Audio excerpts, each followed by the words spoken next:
Jadi yang kita bicarakan ini hanya pada regresi linear yang sederhana. Jadi tidak yang lebih, kalau sederhana itu dia hanya melibatkan pada satu variabel terikat dan satu variabel bebas.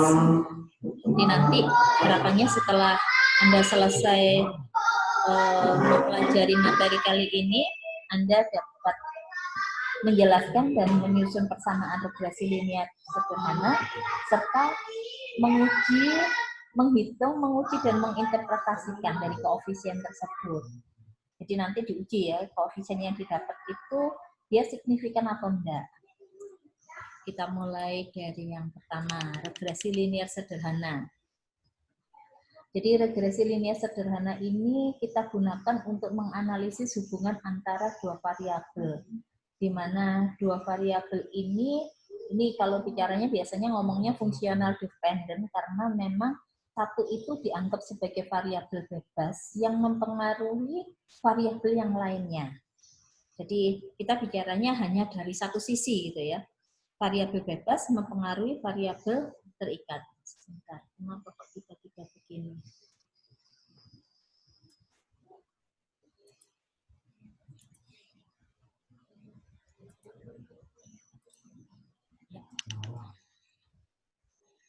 Nah, nanti variabelnya kita pakainya yang biasa saja, variabel X itu sebagai variabel bebasnya, variabel Y-nya itu dikatakan sebagai variabel tak bebas atau variabel dependent. Nah, regresi linear ini menunjukkan, ini merupakan suatu model atau persamaan linear yang menunjukkan hubungan linear antara variabel bebas dengan variabel terikat. Nah, bentukan umumnya itu adalah seperti ini. Model dari regresi linear sederhana itu ya. Y, ini variabel terikat, itu sama dengan alfa ditambah beta X ditambah E. X-nya itu variabel bebas, Y ini adalah titik potong pada variabel Y, alfa. Betanya itu merupakan slope. Slope itu kemiringan dari garis linear yang kita punya. Nah, terus ini ada error. Ya, error itu kan kesalahan. Ini sebenarnya kalau mau secara eksaknya ini gitu. Nanti kalau kita melakukan pendekatan, nanti pasti errornya ini akan muncul. Nah, ini kalau saya punya garisnya, garis yang tadi ya, garis eksaknya itu Y sama dengan alfa plus beta X ditambah dengan E. Titik ini itu adalah alfa, sedangkan beta itu slope. Slope itu kemiringan. Berarti kan kalau Anda cari kemiringan berarti kan perubahan yang terjadi ya, delta Y dibagi dengan delta X. Itu adalah betanya. Ini kalau kita bicara dari yang populasi ya.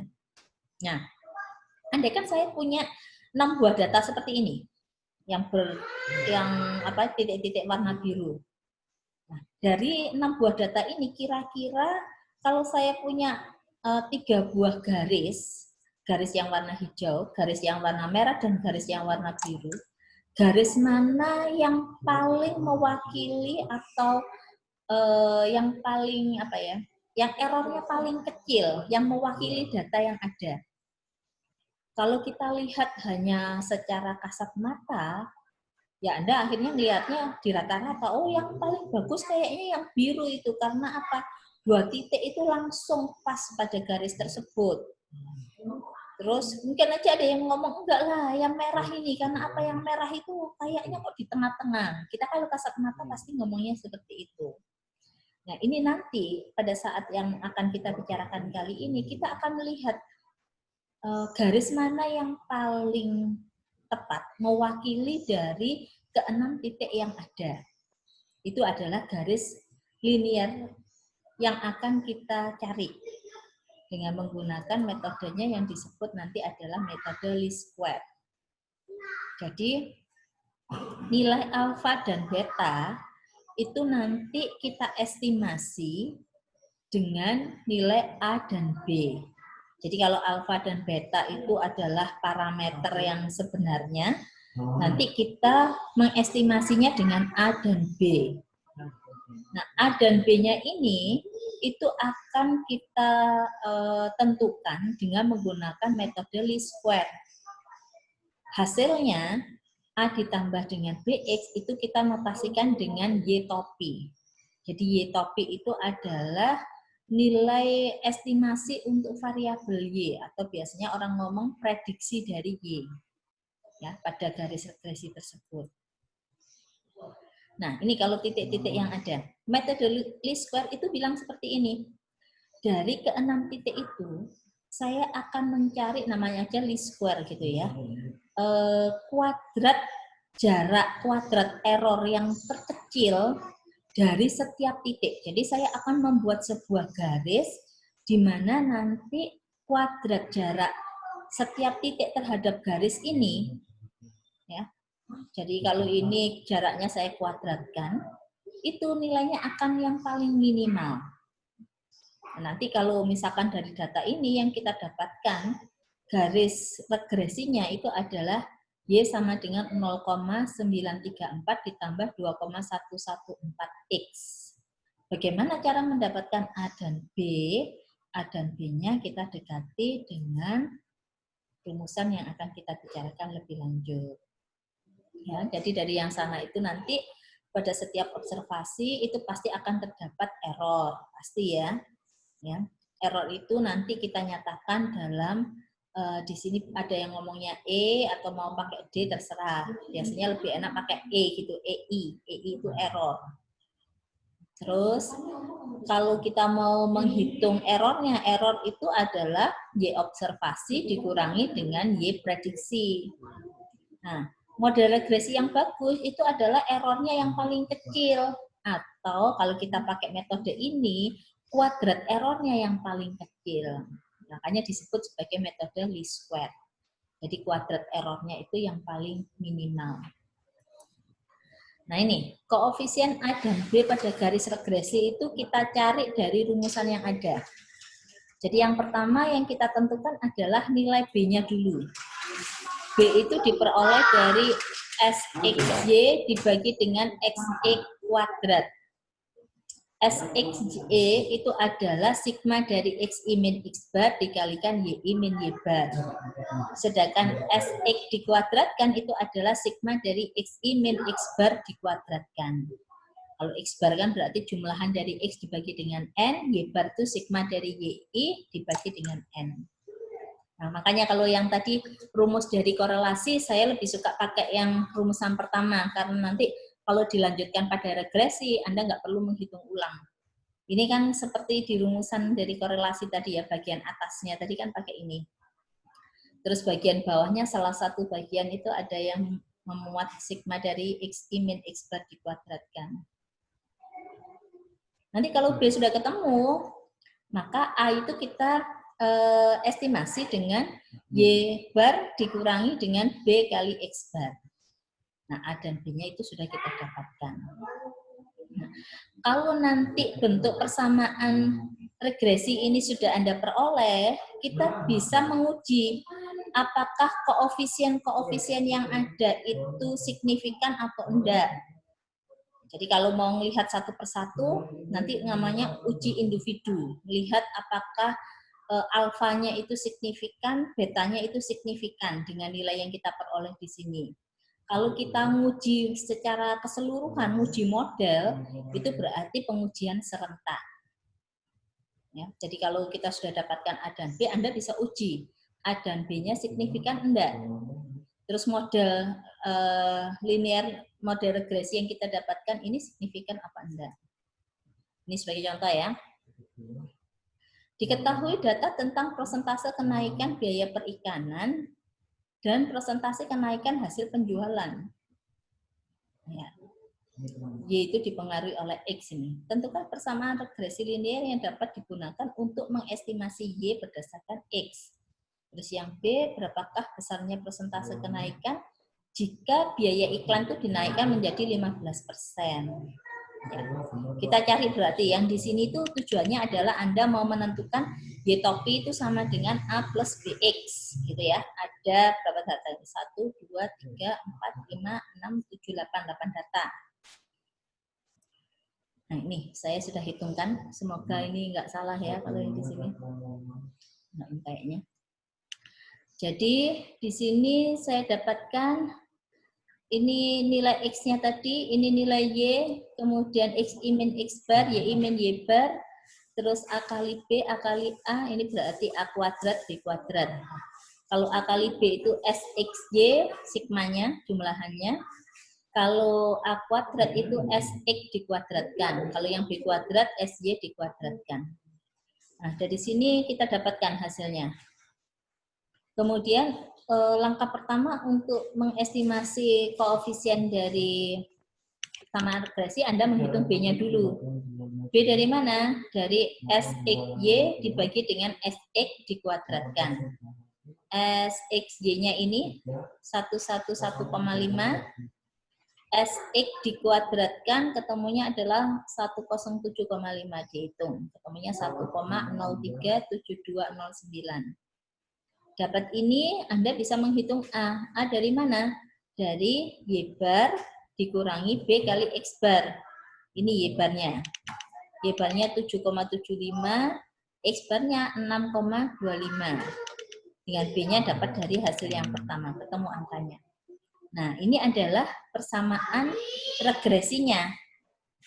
Jadi prediksi Y itu didapatkan dari 1,267444 ditambah 1,037209 X. X-nya variabel bebas. Ini kayaknya yang B-nya belum terjawab. Oh iya, belum terjawab. Nanti Anda jawab sendiri ya. Jadi kalau yang menjawab B ini Anda tinggal masukkan aja. Berarti kalau X-nya 15%, 15 ya, karena kan satuannya dalam persen. X-nya 15, Anda tinggal masukkan ke sini. Saat X 15, maka nilai Y-nya akan menjadi berapa? Nanti silakan dihitung. Itu untuk menjawab yang bagian B ini. Nah, seperti yang saya bilang tadi, untuk meyakinkan bahwa model yang kita buat itu sudah signifikan, sudah layak untuk digunakan, Anda bisa melakukan pengujian. Ya. Jadi pengujiannya ini bisa dilakukan terhadap masing-masing parameternya di dalam A dan B-nya itu, atau pengujian individu, atau Anda menguji secara keseluruhan dari model tersebut. Yaitu yang kita sebut sebagai pengujian serentak. Kalau di pengujian individu untuk pengujian alfa, konstanta untuk menguji A, hipotesisnya di H0-nya adalah alfa sama dengan 0. Ini artinya intercept-nya tidak signifikan. H1-nya kebalikannya, berarti alfa tidak sama dengan 0. Statistik ujinya adalah T hitung itu sama dengan A dibagi dengan S kali akar seper N ditambah X bar kuadrat dibagi dengan SX dikuadratkan. Dengan derajat kebebasannya adalah N-2. Nanti S Anda hitung dari yang di sini. Ya, SY itu adalah sigma YI min Y bar dikuadratkan.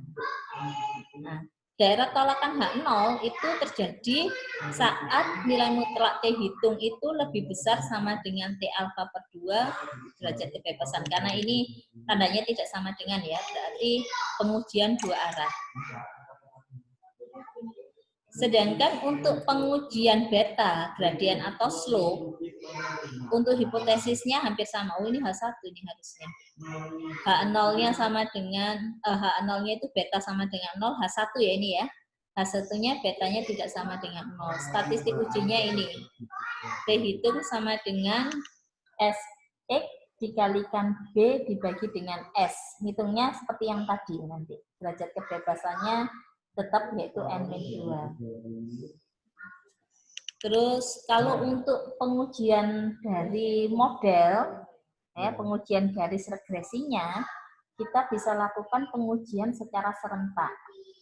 Hipotesisnya adalah H0-nya itu regresinya tidak signifikan, terus yang di H1 regresinya signifikan. Nanti kalau untuk pengujian serentak kita menggunakan uji F.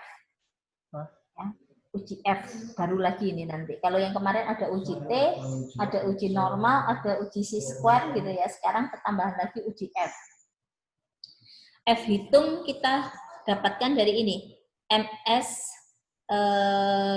apa ini? Regresi dibagi dengan MS residual. MS regresi, MS residual dapat dari mana? Kita buat dari tabel ANOVA. Analisis varian. Ini tabel ANOVA-nya. Jadi sumber variasinya itu ada 2, dari regresi, dari residual. Derajat kebebasannya ini 1, ini N-2. Terus ada sum of square, regresi, residual. MS itu adalah SS dibagi DF. Ya, SS dibagi DF. Nanti kalau sudah dapat ini, F itu kita dapatkan dari MS regresi dibagi MS residual. Jadi ini dibagi dengan yang bawahnya. Nah, SS regresi Anda bisa hitung dari ini. B kuadrat SX dikuadratkan. SS residual kita hitung dari SY kuadrat dikurangi B kuadrat SX kuadrat. Nanti daerah tolakannya itu terjadi jika F hitung itu lebih besar daripada F tabel. Ya, lebih besar daripada F tabel, di mana derajat kebebasannya itu derajat kebebasan dari regresi dan derajat kebebasan dari residual. Ini kalau mau melihat secara keseluruhan. Jadi sebagai contoh ya, yang tadi.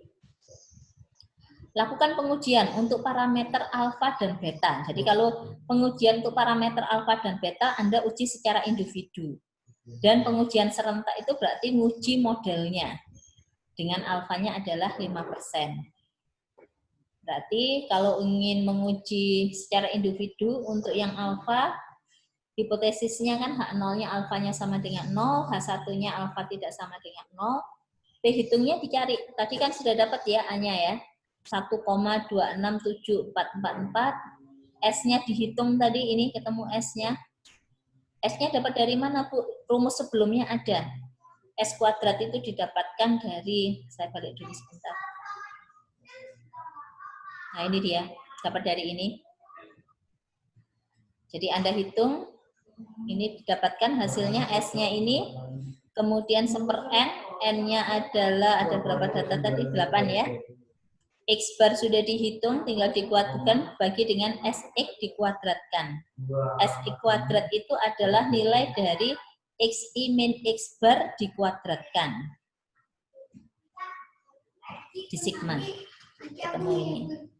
Dihitung, ternyata dapat T hitungnya 3,265178. Nah, itu adalah T hitung. Seperti biasa, hasil yang kita punya harus Anda bandingkan dengan T tabel. Nah, kalau T tabel kita perlu tahu alfa. Alfa 5%. Derajat kebebasannya adalah data dikurangi dengan 2, berarti 6. Dilihat di T tabel ketemu hasilnya adalah 2,44691. Ini T tabel melihatnya seperti yang sebelum libur kemarin. Masih sama cara melihatnya ya. Lihat di alfa, ini 2 arah, berarti cari yang alfa 5% yang 2 arah, derajat kebebasannya 6. Ketemu nilainya ini. Anda bandingkan T hitung dengan T tabel. Ternyata T hitung itu lebih besar daripada T tabel. Berarti kesimpulannya adalah tolak H0. Jadi H0 ini ditolak, berarti yang kita lihat adalah di H1. H1 apa kesimpulannya? Alfanya tidak sama dengan 0, atau dengan kata lain, alfanya ini merupakan angka yang signifikan. Alfanya signifikan. Di alfa signifikan itu artinya apa sih? Anda bisa menggunakan nilai alfa ini untuk memprediksi nilai Y yang lainnya. Ya, jadi alfanya signifikan. Terus kita uji lagi nilai beta. Hipotesisnya sama ya, tadi beta sama dengan 0, ini saya kasih copy paste berarti. Yang ini betanya tidak sama dengan 0, ini H1 ya harusnya. Statistik ujinya T hitung adalah SX kali B dibagi dengan S. SX-nya hitung, B-nya dapat, S-nya ada. Ketemu nilainya 19,36083. Terus lihat dari T-tabel. T-tabelnya sama seperti yang tadi cara lihatnya. Ketemu angka 2,44691. Anda bandingkan. Oh, ternyata di sini saya dapatkan T hitung lebih besar daripada T-tabel. Berarti kesimpulannya apa? Tolak H0. Kalau tolak H0, berarti kan di H1 ini. Artinya apa? Gradiennya ini signifikan. Jadi kalau kita melakukan pengujian secara individu. Nah, kalau Anda mau melihat secara lebih meyakinkan lagi, lakukan pengujian serentak dari model yang ada. Pengujian serentak yaitu kita punya hipotesisnya H0 itu adalah regresinya tidak signifikan, H1-nya regresinya signifikan. Kita buat tabel ANOVA.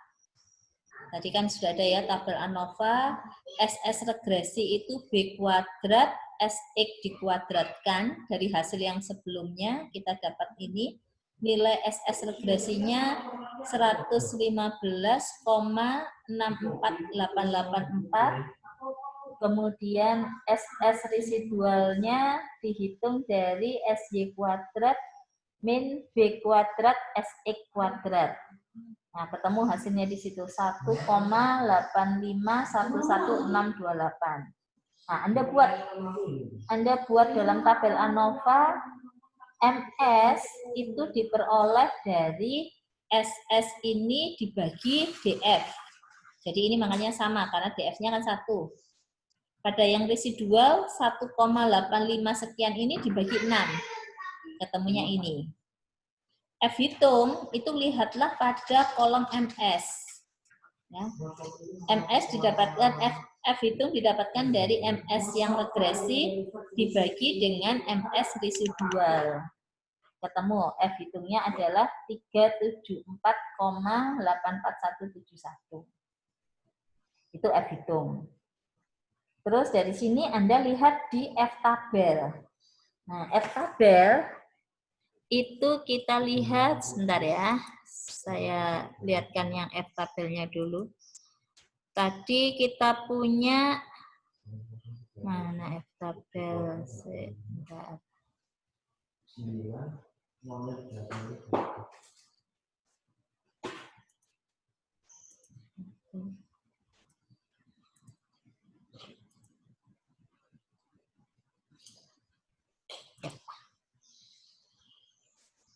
Ini cara melihat di F tabel ini, bentukannya F tabel.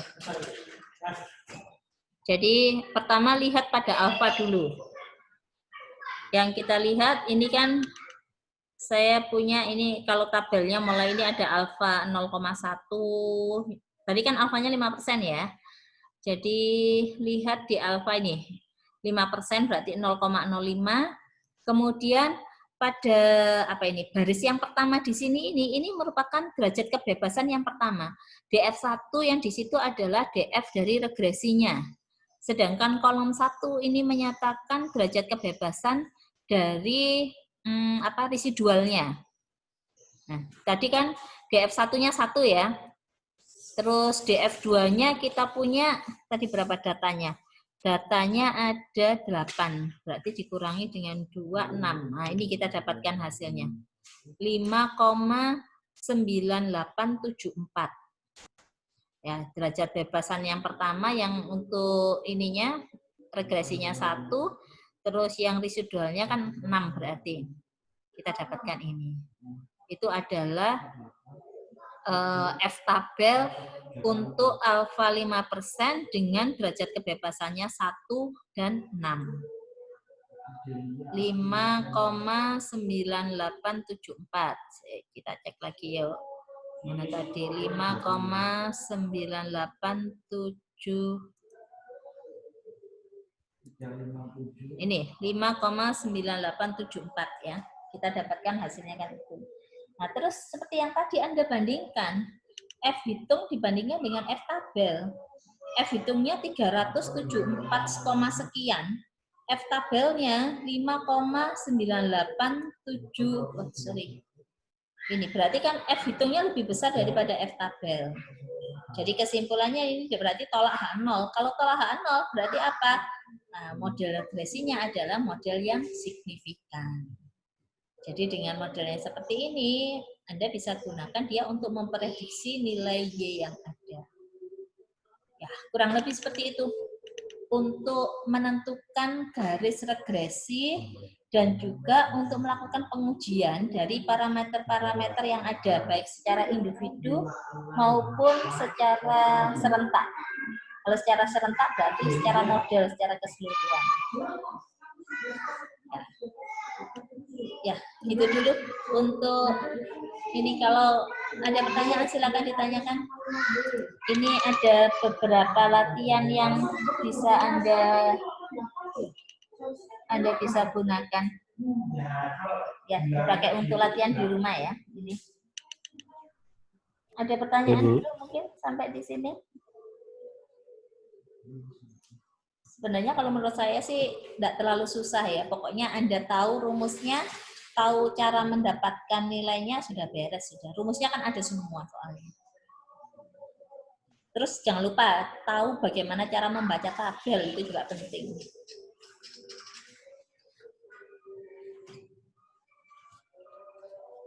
Apa ada pertanyaan dulu sampai di sini?